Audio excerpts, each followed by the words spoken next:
Bonjour chers étudiants, chères étudiantes. Donc après avoir passé en revue donc un chapitre important de la matière, à savoir le droit international public, à savoir les sources du droit international, on va passer aujourd'hui en revue un chapitre aussi important que la partie 2, à savoir le règlement des différends internationaux. Pour commencer, il faut d'abord souligner que les sujets du droit international, qui sont essentiellement les États, et les organisations internationales donc animent la vie internationale, c'est-à-dire que par leur interaction, leurs relations, ils donnent vie à la société internationale. Cependant, durant donc plusieurs siècles, on a vu que les relations entre les sujets du droit international, essentiellement entre les sujets, entre les États, ont été des relations anarchiques. Des relations anarchiques, surtout avant la création de la SDN et surtout de l'ONU, à savoir qu'il y avait la loi du plus fort qui domine. Il y avait une lutte pour la puissance, une lutte pour la domination, une lutte pour le contrôle des ressources économiques des biens publics. Cependant, on a vu depuis donc surtout la fin du XIXe siècle un début de coopération internationale entre les États. On a vu dans l'introduction générale, par exemple, les commissions fluviales, donc pour la navigation fluviale, qui sont nées à la fin au XIXe siècle. On a vu aussi qu'à la fin du XIXe siècle, il y a eu, par exemple, la création d'un certain nombre d'organisations pour la coopération dans le domaine, par exemple, des télécommunications, dans le domaine de la navigation, comme je viens de le dire tout à l'heure, mais aussi donc dans le domaine de la paix, la restauration de la paix internationale par la création de la Société des Nations. Les relations de coopération et de conflit, il existe toujours, donc il y a des phases conflictuelles et des phases de coopération. Parfois, il y a des zones où il y a plus de conflits, il y a des zones où il y a plus de coopération. On constate aujourd'hui que la région du Moyen-Orient est traversée par plusieurs conflits, alors que la région européenne et l'Amérique du Nord, et même un petit peu l'Amérique du Sud, il y a davantage de coopération que de conflits. La société internationale, beaucoup de théoriciens, ils ont dit que c'est une société anarchique. C'est-à-dire qu'il y a la loi du plus fort. C'est-à-dire que les États cherchent d'augmenter leur puissance. Ils cherchent de contrôler les biens publics, de contrôler les ressources naturelles, les routes maritimes, etc. Donc, c'est une logique de domination. C'est une société où il n'y a pas, si vous voulez, donc un pouvoir central qui réglemente les relations interétatiques. Qu'est-ce qu'un différend? Donc il y a des litiges qui apparaissent entre les acteurs internationaux. Et ces litiges, bien sûr, je ne vais pas parler des sources matérielles des conflits. Les sources matérielles du conflit, vous les connaissez. Il se peut qu'il y ait une lutte de puissance, c'est-à-dire deux pays qui luttent pour dominer une région. D'accord? Comme par exemple au Moyen-Orient, il y a une lutte entre l'Iran et ses voisins pour contrôler donc la sous-région. Il y a une lutte dans d'autres régions en Afrique, etc. Non, il y a des luttes pour, disons, la domination, pour l'hégémonie. Il y a des luttes aussi pour dominer, contrôler les ressources naturelles. Et de tout temps, il y avait des guerres sur les ressources naturelles. Il y avait des guerres, il y a un ouvrage qui a été publié par un auteur français. Il y avait des guerres sur les épices avant le pétrole. Donc il y aura peut-être à l'avenir des guerres pour contrôler les ressources, l'eau. L'eau deviendra donc une denrée rare et il y aura des luttes pour contrôler les ressources d'eau. Déjà, par exemple, le Nil, donc il y a maintenant un petit conflit entre certains pays pour le contrôle des ressources du Nil entre l'Éthiopie, l'Égypte et le Soudan. On avait parlé de ça dans le cours. Donc, qu'est-ce qu'un différend? Un différend a été défini par la CPJ dès 1924. Un différend, ce qu'on appelle un litige, On peut utiliser un contentieux indifférent est un désaccord sur un point de droit ou de fait, une contradiction, une opposition de thèse juridique ou d'intérêt entre deux personnes juridiques. Donc la définition, elle est claire. Lorsqu'il y a donc un litige entre deux États, il se peut qu'il soit un litige purement juridique, mais il se peut qu'il soit aussi un litige sur des intérêts, sur des intérêts, par exemple sur des délimitations territoriales, sur le contrôle de certaines zones où il y a des richesses naturelles, un litige concernant par exemple un plateau continental où il y a des ressources pétrolières par exemple, sur le partage d'une zone d'une minière, etc. Donc souvent il y a donc des conflits d'intérêts et des conflits aussi donc politiques d'hégémonie de puissance entre les États. Cependant, en général, dans les littératures, on fait, et notamment dans le cours de ces professeurs Bennani, donc il y a la différenciation entre un différend juridique et un différend politique. Alors, quelle est la différence entre un différend juridique et un différend politique? Le différend juridique, c'est un désaccord sur l'application ou l'interprétation d'une règle juridique. C'est-à-dire, par exemple, on a signé un accord, et dans l'implémentation, dans la mise en œuvre de l'accord, il y a eu donc une compréhension différente du sens de certains articles de l'accord. Chaque partie veut l'interpréter d'une certaine façon. Donc s'il y a juste un problème de compréhension, d'interprétation du droit, il s'agit uniquement d'un différend juridique qui peut être réglé généralement dans les traités. Il y a à la fin ce qu'on appelle les dispositions finales. Dans ces dispositions finales, il y a toujours une mention du mode de règlement du différend. On dit par exemple, en cas de survenance d'un conflit d'interprétation, on va recourir par exemple à la Cour internationale de justice, ou bien on va former une commission de conciliation, etc. Par contre, le différend politique, c'est un différend qui oppose des intérêts divergents. C'est-à-dire que les États, ils ont des intérêts qui sont divergents. Il y a un désaccord profond, fondamental. Et même chacun va défendre une thèse juridique complètement différente. Peut-être certains vont évoquer des règles de droit qui sont peut-être obsolètes ou désuètes ou qui ne sont pas peut-être adaptées au cas, en cas du conflit existant. Comme vous le savez, les États sont appelés à régler leurs conflits d'une manière pacifique. D'où l'interdiction du recours à la force en droit international. Donc la guerre, elle est illégale. Les États n'ont pas le droit de régler leurs différends en employant les forces armées.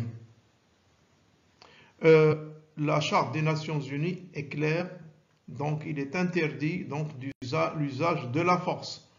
Bien sûr, on verra tout à l'heure que le principe général d'interdiction de l'usage du recours à la force est tempéré par l'article 51 de la Charte qui parle de la légitime défense individuelle et collective. Donc, retenez que le recours à la force est interdit dans le règlement des différends et que les États membres des Nations Unies doivent régler leurs problèmes, leurs différends d'une manière pacifique. Comment, bien sûr, va-t-on régler ces différends d'une manière pacifique? Là, je reviens un petit peu à l'article 2, paragraphe 4 de la Charte des Nations Unies, qui rappelle que les membres de l'ONU doivent s'abstenir de recourir à la menace ou à l'emploi de la force contre l'intégrité territoriale ou l'indépendance politique de tout État, soit de toute autre manière incompatible avec les buts des Nations Unies. Donc le principe il est clair. J'ai dit tout à l'heure que l'interdiction générale du recours à la force est tempérée par une exception, à savoir que la charte ne porte pas atteinte au droit naturel de légitime défense individuelle ou collective. Si un membre des Nations Unies est l'objet d'une agression, il a le droit de se défendre, la légitime défense, jusqu'à ce que le Conseil de sécurité ait pris les mesures nécessaires pour maintenir la paix et la sécurité internationale. Donc la légitime défense, elle est garantie, elle est légitime, mais il doit être proportionnel à l'agression. La proportionnalité, elle est très importante.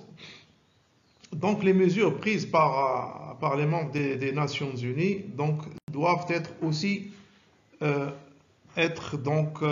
notifiées, communiquées immédiatement au Conseil de sécurité. Il faut informer le Conseil de sécurité des mesures prises pour la légitime défense. Et donc cela, par la suite, si le Conseil de sécurité juge que le conflit en question menace la sécurité internationale, il peut prendre toutes les mesures nécessaires pour rétablir la paix et la sécurité. C'est le pouvoir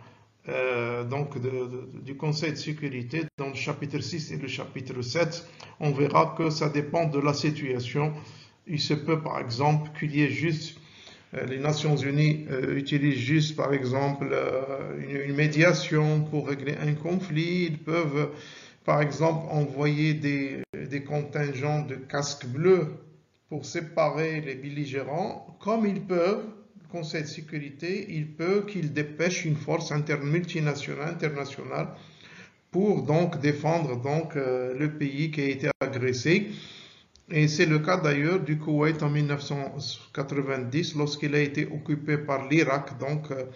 Les États-Unis et les pays de l'OTAN ont constitué une force multinationale pour intervenir, pour libérer le Koweït de la domination de l'Irak. Bien sûr, par la suite, cette force multinationale a été légitimée par une décision, une résolution du Conseil de sécurité. On ne va pas rentrer dans les modes de règlement d'IFA internationaux. On a vu qu'il y a essentiellement deux modes de règlement différents internationaux. Il y a ce qu'on appelle les modes diplomatiques et les modes juridictionnels. Les modes diplomatiques, ce sont les modes les plus utilisés au niveau international. Donc la règle générale, c'est l'utilisation des modes diplomatiques, et plus ou moins, je dirais que les modes juridictionnels ne connaissent pas une grande affluence par rapport aux modes diplomatiques qui sont les plus utilisés. Les modes diplomatiques, on peut dénombrer essentiellement 5. La négociation, les bons offices, la médiation, l'enquête et la conciliation. Les modes juridictionnels, il y a essentiellement 2, l'arbitrage et le règlement judiciaire par un tribunal international. Commençons par les caractéristiques des modes diplomatiques. Tout d'abord, le règlement diplomatique permet 2 choses. Tout d'abord, il permet de rapprocher les parties à un conflit afin de s'asseoir sur une table de négociation et trouver une solution convenable et acceptable pour tous. Et deuxièmement, les canaux diplomatiques demeurent ouverts et par voie de conséquence, les 2 pays vont maintenir de bonnes relations à l'avenir. Le règlement diplomatique ou le mode diplomatique est un mode aussi bien adapté ce qu'on appelle aux litiges complexes, c'est-à-dire aux litiges qui sont en même temps des litiges juridiques et des litiges, disons, d'intérêt, des litiges politiques entre, par exemple, deux pays voisins ou encore entre une grande puissance, 2 grandes puissances, de puissance mondiale, de puissance régionale. En ce sens que le règlement diplomatique peut couvrir aussi bien tenir compte des considérations juridiques et politiques, notamment d'équilibre géostratégique au niveau mondial ou au niveau régional. dans le mode diplomatique, les États maîtrisent le processus de règlement, à savoir qu'ils conservent la mainmise un petit peu sur le processus, ils le contrôlent, et si jamais donc le processus, le mode diplomatique donc, ne peut pas aboutir au résultat désiré, donc ils peuvent entre-temps donc freiner ou arrêter le processus qui demeure confidentiel. Autre caractéristique des modes diplomatiques, c'est que la solution proposée est facultative, elle n'est pas obligatoire, et les parties sont libres de l'accepter. Donc la solution ne peut pas être imposée aux États. Une fois donc la négociation terminée, donc la solution ne devient obligatoire, le compromis ne devient obligatoire que si les parties au litige donc l'acceptent d'une manière officielle et claire, soit en signant un accord donc entre les deux parties, soit par des actes unilatéraux. Toujours concernant les modes diplomatiques, le mode le plus ancien, il faut dire, et le plus commun, c'est la négociation. La négociation, donc, c'est un préalable à tous les modes de règlement. Lorsqu'il y a donc un conflit entre deux États, bien sûr, ils ouvrent donc le canal diplomatique pour échanger donc des notes diplomatiques, pour peut-être un échange téléphonique entre les ministres des Affaires étrangères, entre les chefs d'État. Vous savez, par exemple, entre les États-Unis et l'URSS pendant la guerre froide, il y avait un téléphone rouge. Un téléphone rouge, s'il y a une crise internationale, donc on va actionner donc ce téléphone pour trouver un compromis. Souvenez-vous de la crise de Cuba en 1961, c'est ça. Donc il y avait donc un risque d'un conflit nucléaire lorsque l'URSS avait installé des fusées à l'île de Cuba à l'époque du régime donc castriste de Fidel Castro. Et bien sûr, les États-Unis n'ont pas admis donc qu'il y ait donc des missiles à portée, donc leur ville soit à la portée de missiles donc tout en face de la Floride. Donc ce qui fait que les États-Unis ont réagi très dur et ils ont déclenché donc un blocus de l'île de Cuba à l'époque. Et d'ailleurs le conflit donc s'était réglé donc par la voie diplomatique. Donc les deux parties, ils ont commencé par donc un échange d'émissaires, des contacts donc informels, et puis donc il y a eu des contacts donc formels qui ont abouti donc à un règlement donc de la crise de Cuba. Vous pouvez voir le film Les 13 jours donc concernant ce cas-là. Dans la négociation, il n'y a pas de tiers, il n'y a pas une partie tierce qui intervient. Donc c'est un dialogue direct, des pourparlers directs entre les deux parties au conflit, et il n'y a pas une obligation de résultat. C'est-à-dire, lorsque une négociation est ouverte, les deux parties ne sont pas obligées d'arriver à un résultat tangible, à un compromis, mais donc les Nations Unies exigent qu'il y ait des négociations sérieuses. C'est-à-dire qu'il faut négocier de bonne foi et poursuivre donc les pourparlers en vue donc d'aboutir à une solution du conflit. Donc la négociation, c'est le premier mode diplomatique le plus classique. Donc c'est un mode donc normal qui consiste à ouvrir des pourparlers directs entre les deux parties. Ces pourparlers peuvent soit aboutir à une solution définitive, soit ils se mettent d'accord donc sur une formule, sur une procédure. Par exemple, ils se mettent d'accord pour soumettre l'affaire devant donc une cour d'arbitrage ou devant la CIJ, etc. Les bons offices. Les bons offices, cette fois, c'est qu'il y a un tiers. Il y a une partie tierce qui intervient pour donc faciliter donc la négociation entre les deux parties. Souvent donc il n'y a pas de canaux de pourparlers. Les deux pays sont tellement donc opposés qu'ils n'arrivent pas donc à ouvrir une négociation directe. Ce qui fait qu'il y a une intervention d'un pays tiers, d'une tierce puissance, donc pour les amener à la table des négociations. Généralement, donc, le rôle de la partie ou de l'État tiers, c'est juste de rapprocher donc les deux pays, de les ramener à la table de négociation. Et son rôle, une fois le contact établi, donc le pays tiers se retire. Donc son rôle, c'est juste d'ouvrir donc le dialogue. D'ailleurs, lors de la crise donc, entre le Qatar et ses voisins, l'Arabie Saoudite, les Émirats Arabes Unis, il y a 2 ans, suite donc au litige, au blocus donc du Qatar, il y a Sheikh Sabah, il y a aussi le Royaume du Maroc. Ils ont donc offert leurs bons offices pour donc mettre donc les parties à la table des négociations.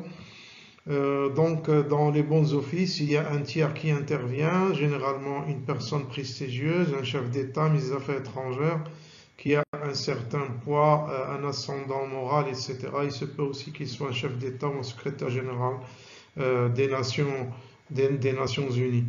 Un autre mode de règlement différent, c'est la médiation. La médiation, c'est l'action d'un État tiers, ou bien d'un organe international, ou bien d'une personnalité qui intervient soit à la demande et suite à l'acceptation, à l'assentiment des États en cause. Le médiateur va chercher par voie de persuasion à rapprocher les parties au conflit et leur suggère un arrangement amiable. Donc le tiers, il dépasse le rôle des bons offices, non seulement qu'il ramène les deux parties à la table de négociation, mais il va proposer donc une solution. Donc la médiation donc consiste à proposer un arrangement amiable entre les parties en conflit. La médiation, les exemples de médiation sont nombreux.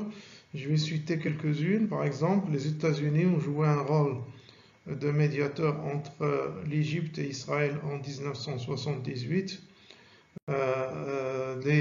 Comme vous le savez, l'Égypte et Israël étaient en conflit depuis 1948, depuis la première guerre israélo-arabe. Après la guerre d'octobre de 1973, donc les deux parties, bien sûr, ont commencé bien sûr un dialogue via donc la chancellerie américaine. À l'époque, c'était Henry Kissinger aussi qui avait fait donc la médiation à l'époque. Il y avait un cessez-le-feu, il y avait un armistice, mais en 1978, donc les États-Unis sont allés au-delà de l'armistice. Ils ont proposé donc un arrangement entre Israël et l'Égypte.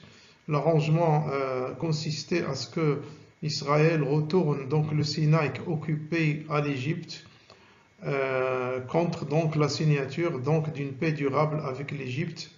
La Jordanie a aussi signé via la médiation des États-Unis donc un accord de paix avec Israël.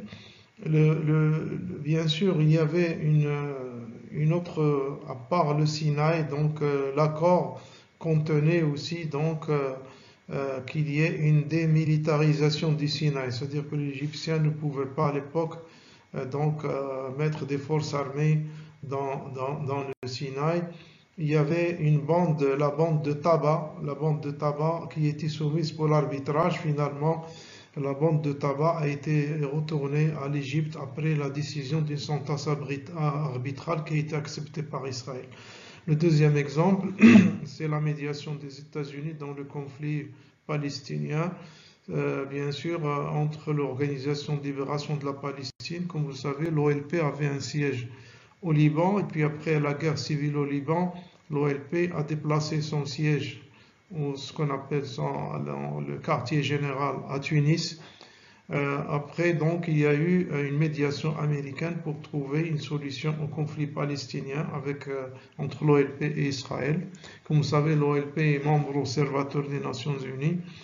Donc, finalement, il y a eu les accords d'Oslo. Donc, il y avait une médiation des États-Unis et de la Norvège qui a abouti aux accords d'Oslo en 1993, qui ont permis à l'administration à l'OLP et au gouvernement palestinien à l'époque du feu président Yasser Arafat de retourner à Ramallah et d'avoir d'exercer le contrôle de la bande de Gaza et de la Cisjordanie avec donc une autonomie, alors que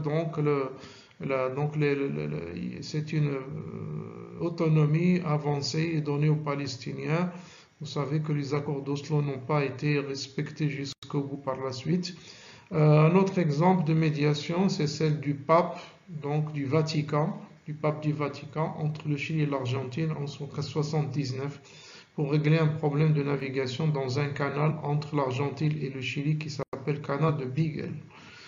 L'enquête, c'est un autre mode diplomatique, mais c'est un mode qui est très limité. Il consiste surtout à faire une enquête. Une commission d'enquête va établir la réalité des faits entre les deux parties de façon à ce qu'il y ait une compréhension commune des faits qui pourra donc mener à une solution définitive du problème.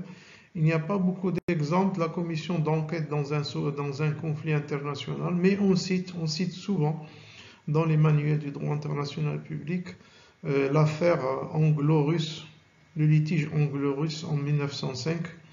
À l'époque, la marine russe avait bombardé des chalutiers anglais dans la mer Baltique en les prenant pour des chalutiers qui faisaient juste comme une mission de camouflage de bateaux de guerre. C'est-à-dire qu'ils camouflaient des bateaux de guerre, ce qui fait qu'ils ont été visés par la marine russe. Par la suite, bien sûr, les Anglais, ils ont rouspété, ils ont attaqué la Russie, ils ont fait une réclamation et finalement, ils ont accepté de soumettre l'affaire devant une commission d'enquête internationale qui était composée notamment de la Russie, de l'Angleterre et de la France, je crois des États-Unis. Donc l'établissement des faits, ils ont fait une enquête, ils ont finalement trouvé qu'il y avait une erreur de la marine russe qui a pris le chalutier comme quoi il était en compromission avec des bateaux de guerre. L'enquête, bien sûr, elle est surtout utilisée dans d'autres domaines par les Nations Unies, elle est utilisée par l'Organisation internationale du travail pour établir des faits de violation des droits des travailleurs. Il y a eu aussi un cas lorsque la Palestine avait été en justice je crois en 2010. Ils ont attaqué l'État d'Israël pour violation des droits de l'homme à Gaza lors de la guerre entre le Hamas et Israël. L'affaire a été portée devant la CIJ et la CIJ y a ordonné une enquête internationale pour établir la réalité des faits, si vraiment il y a une violation ou non. Il y a des enquêtes qui sont faites, surtout dans le domaine des droits de l'homme, mais l'enquête n'est pas en elle-même vraiment un mode diplomatique, mais elle contribue, c'est une étape vers un règlement diplomatique des litiges. La conciliation, c'est un mode qui consiste en l'intervention d'un organe jouissant de la confiance des parties au litige, qui est chargé d'examiner tous les aspects du litige et de proposer une solution facultative pour les parties. Donc la conciliation, il y a une commission de conciliation, ou bien une commission de conciliation qui va étudier tous les tenants et les aboutissants du conflit en question. Il va faire son enquête et suite à l'enquête, ils vont proposer une solution pour concilier les deux parties. Tout d'abord, la conciliation est très proche de la médiation, parce que la médiation, on a vu que le médiateur, il propose également un arrangement amiable. Il n'y a pas vraiment beaucoup de grandes différences, sauf que la conciliation est plus formelle, plus officielle. Elle est généralement prévue parfois dans des traités, comme on va le voir tout à l'heure, et elle est plus professionnelle. La conciliation, c'est une médiation professionnelle faite par des institutions permanentes. La conciliation peut intervenir soit avant la survenance du litige, c'est-à-dire que le procédé de conciliation est prévu d'avance pour régler le conflit dans certains traités. Par exemple, la Convention de Vienne sur le droit de traité, dont le dispositif final prévoit le mode de la conciliation comme étant un mode pour régler les litiges d'interprétation de la CVDT. La même chose, la Convention de Montego sur le droit de la mer prévoit donc des commissions de conciliation pour régler les problèmes relatifs au droit de la mer. Souvenez-vous qu'avant la Convention de Montego de 1982, les affaires concernant le droit de la mer étaient traitées par la CPJ et par la CIJ. Souvenez-vous de l'affaire des pêcheries norvégiennes, du plateau continental de la mer du Nord. Donc depuis 1982, les pays ils ont le choix soit de proposer, donc soumettre leur affaire concernant le droit de la mer donc à la CIJ qui a une compétence générale, soit au tribunal du droit de la mer prévu par la Convention de Montego. Il y a aussi des commissions de conciliation prévues dans tous les accords commerciaux. Tous les accords commerciaux dont j'ai eu acte contiennent souvent un procédé pour régler les différends dans lequel on commence d'abord par la conciliation.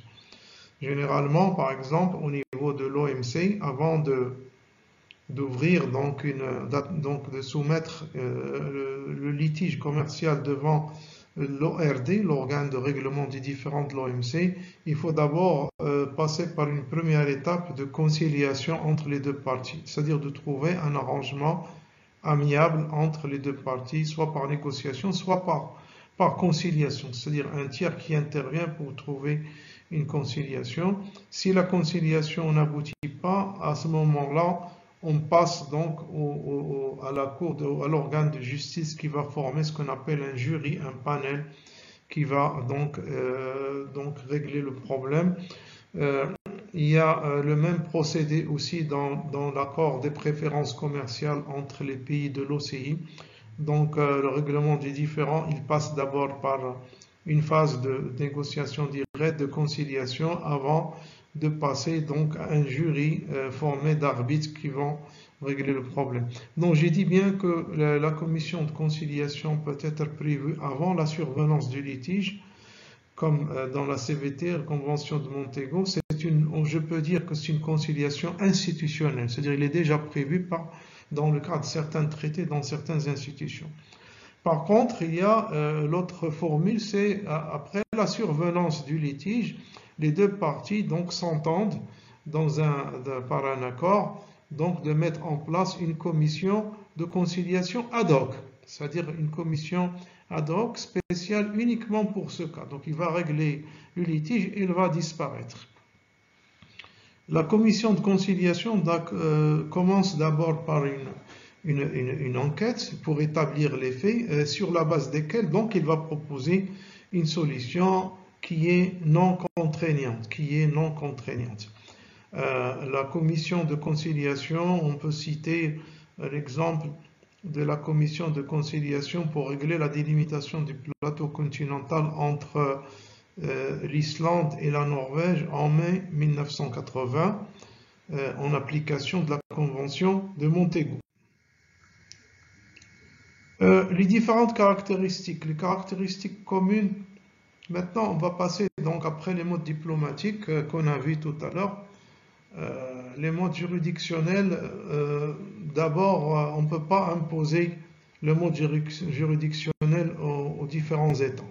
Encore faut-il qu'il y ait un consentement des États pour soumettre leur litige à une juridiction. Donc, l'acceptation volontaire, elle est valable aussi bien, c'est une condition valable aussi bien pour les modes diplomatiques que les modes juridictionnels dans leurs deux types, c'est-à-dire pour l'arbitrage et pour les cours de justice.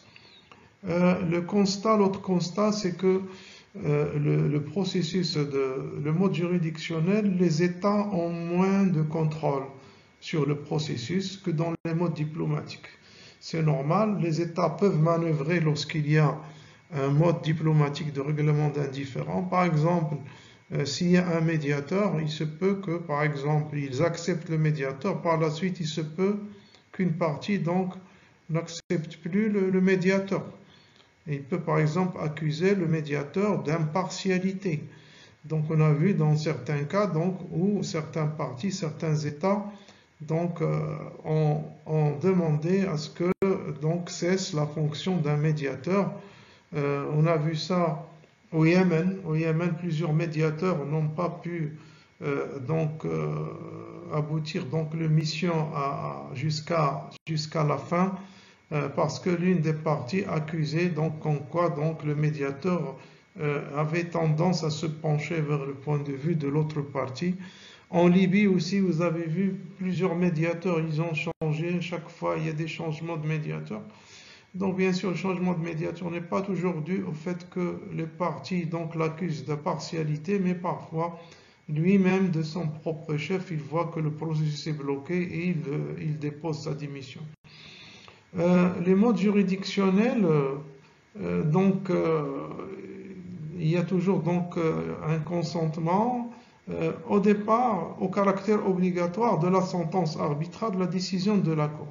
C'est-à-dire lorsqu'on accepte donc la juridiction d'une cour d'arbitrage ou d'une cour de justice, vous acceptez, l'État accepte dorénavant et au préalable qu'en quoi il sera soumis donc à la décision finale.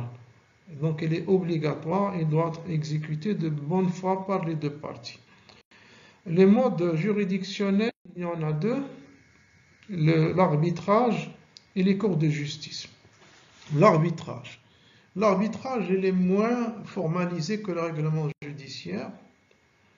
Je dirais moins officiel, moins institutionnalisé. Voilà, donc il est moins formalisé, moins institutionnalisé, puisque d'abord il n'y a pas d'organe permanent dans l'arbitrage. Donc il n'y a pas, si vous voulez, donc des organes permanents, on le verra tout à l'heure. Les États nomment les arbitres, ils choisissent les arbitres et ils définissent le mandat de la cour d'arbitrage. Donc voici donc la question de droit qu'il faut examiner. Donc on trace un petit peu les délimitations donc de la mission, de la tâche qui reviendrait aux arbitres. Donc les États, ils ont un contrôle sur la composition du tribunal arbitral et aussi s'entendent sur le président. Donc ils doivent aussi, par exemple, chaque partie va nommer 2 arbitres et puis ils vont accepter donc le nom d'un président qui leur est commun. S'il n'y a pas une acceptation, bien sûr, de la présidence, une personne est nommée, donc une tierce personne est nommée pour le faire. Il y a une confidentialité des audiences dans l'arbitrage. Les arbitres sont payés par les parties, donc comme ce n'est pas un organe permanent, donc les arbitres ils sont payés, ils sont choisis dans une liste d'arbitres, ils sont payés par les parties. Alors que par exemple que les juges de la CIJ sont payés par les Nations Unies, ils sont permanents et généralement, on le verra tout à l'heure, donc les États partis au litige n'ont pas une grande liberté de manœuvre pour donc écarter par exemple les juges, etc. Ils ont la possibilité de choisir, mais uniquement un juge. Si vous n'avez pas un juge de votre nationalité dans le tribunal, dans la CIJ. Il n'y a pas une publication des sentences arbitrales, sauf si les États sont d'accord, mais il y a de plus en plus une publicité, il y a un recueil des sentences arbitrales des Nations Unies. Toujours concernant l'arbitrage, donc l'arbitrage, après avoir décrit les principales caractéristiques, l'arbitrage a connu donc un âge d'or depuis 1945, depuis la Deuxième Guerre mondiale. Il connaît aussi de très beaux jours en droit interne. Comme vous le savez, même en droit interne, il y a des cours d'arbitrage pour régler, par exemple, les conflits commerciaux. Par exemple, à la Chambre de commerce de Casablanca, il y a donc des arbitres que vous pouvez choisir pour régler, par exemple, d'une manière plus ou moins amiable votre litige commercial, au lieu de recourir, par exemple, au tribunal de commerce, vous préférez l'arbitrage, c'est plus rapide, etc. Donc au niveau international également, l'arbitrage donc est très utilisé. Bien sûr, les modes diplomatiques sont les plus utilisés. Ils sont suivis par l'arbitrage et puis par les cours de justice. Alors, l'arbitrage, donc, c'est un mode de règlement des différends internationaux. Le règlement doit se faire sur la base du respect du droit international.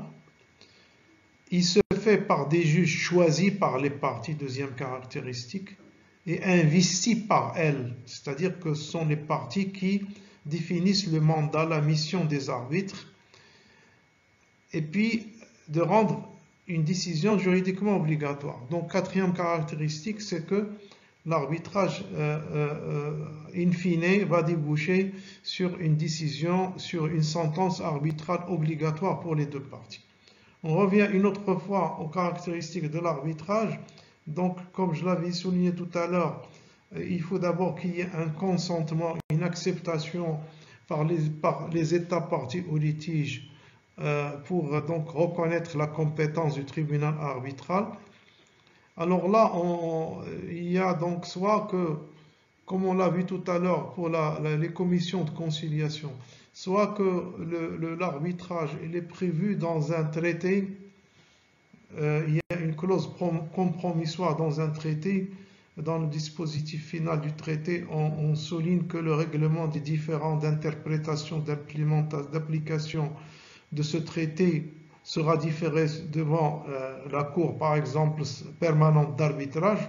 C'est le cas où la clause compromissoire est prévue avant la naissance du conflit.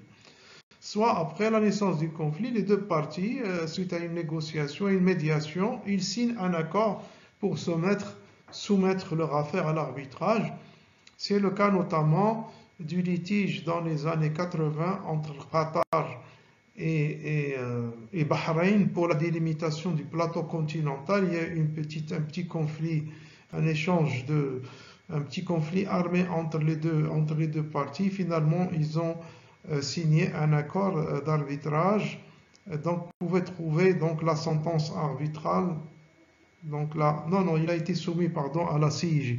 Donc c'est pas là un cas d'arbitrage. Donc l'accord ad hoc, c'est après la survenance du litige, mais donc il se peut que l'arbitrage soit prévu avant l'apparition du litige dans un traité, par une clause qu'on appelle la clause compromissoire. C'est comme un petit peu dans un contrat de commerce international. On peut mettre dans le contrat comme quoi on peut mettre d'abord le droit applicable et en même temps comment régler le conflit. C'est ce qu'on appelle une clause compromissoire. Par exemple, on peut dire en droit interne que par exemple le conflit, par exemple concernant l'application de ce contrat commercial international, c'est pas le cas, c'est juste une comparaison, sera déféré devant donc la cour d'arbitrage de la chambre de commerce de Paris, par exemple. Alors là, la même chose, donc la clause compromissoire, il est souvent prévu avant l'apparition, la survenance d'un conflit. Les parties, bien sûr, vont déterminer l'organe qui tranchera les différends. Je l'ai dit tout à l'heure. Ce sont dans la définition même, les parties vont choisir les juges.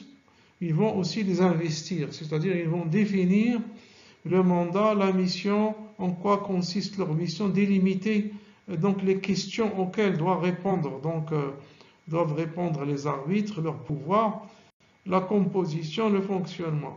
Donc, une fois la sentence arbitrale prononcée, l'organe arbitral va disparaître. Donc, l'arbitrage, une cour d'arbitrage, un organe arbitral n'est pas permanent, il est ad hoc, c'est-à-dire dès qu'il termine sa mission, il va disparaître. Même, vous entendez parler de la cour permanente d'arbitrage, en réalité, c'est une liste d'arbitres auxquels les parties peuvent faire appel.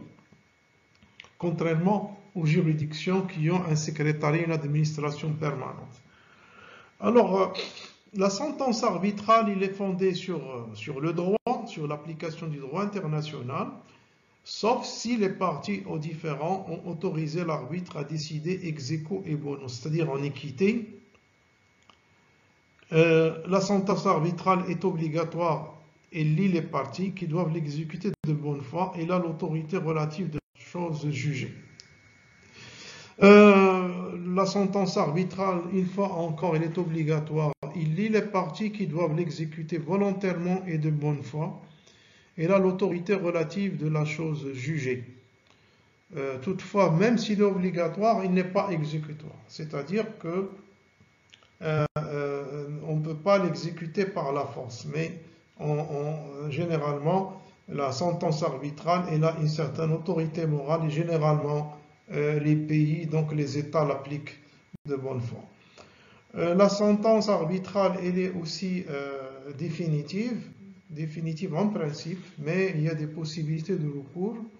Soit un recours en interprétation, c'est-à-dire lorsque les deux parties donc comprennent d'une manière différente le sens de certains articles, donc il y a donc un désaccord sur l'interprétation de la sentence arbitrale, on retourne donc on provoque une réunion de l'organe d'arbitrage pour donner son interprétation définitive. Il y a ce qu'on appelle aussi un recours en réformation en cas d'erreur involontaire d'un arbitre, soit que l'arbitre commet une erreur de droit ou de fait.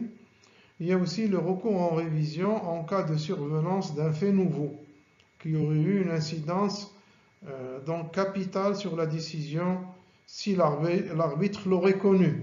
Donc si l'arbitre donc aurait connu donc un fait nouveau qui est révélé par la partie défenderesse, donc on peut réviser donc l'arbitre, donc la sentence